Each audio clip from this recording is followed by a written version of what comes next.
భద్రాద్రి కొత్తగూడెం జిల్లా కేంద్రంలో సింగరేణి 136వ ఆవిర్భావ వేడుకలు ఘనంగా జరిగాయి.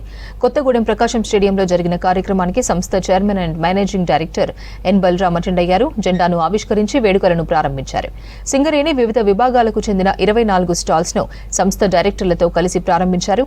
సింగరేణి 6 జిల్లాల్లో వ్యాపించి దేశ ప్రజలకు ఎన్నో రకాలుగా సేవలందిస్తుందని చెప్పారు. సింగరేణిలో వివిధ శాఖల్లో పనిచేస్తున్న ఉద్యోగులు, కార్మికులకు శుభాకాంక్షలు తెలిపారు. రాష్ట్ర ప్రభుత్వ సహకారంతో సింగరేణి పలు రంగాల్లో అభివృద్ధి చెందుతుందని వివరించారు.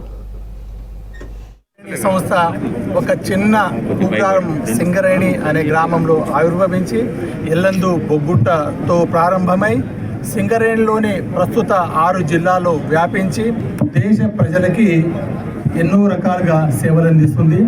మన సింగరేణి సంస్థ 135 సంవత్సరాలు పూర్తి చేసుకొని 136వ ఏట ఈరోజు ఎంటర్ అవుతుంది.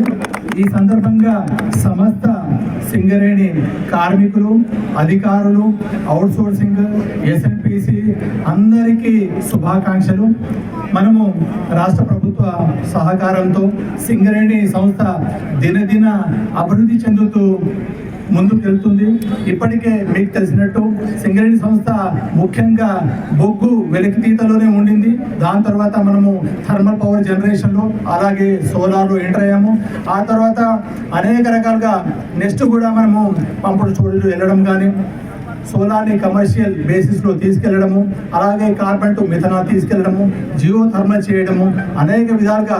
ఎందుకంటే మనము బొగ్గు పైనే నెక్స్ట్ 30-40 ఏళ్ళు డిపెండ్ అవుతాము. అలాగే సింగరేణి సంస్థ 100 ఏళ్ళు ఇంకా అనేక మందికి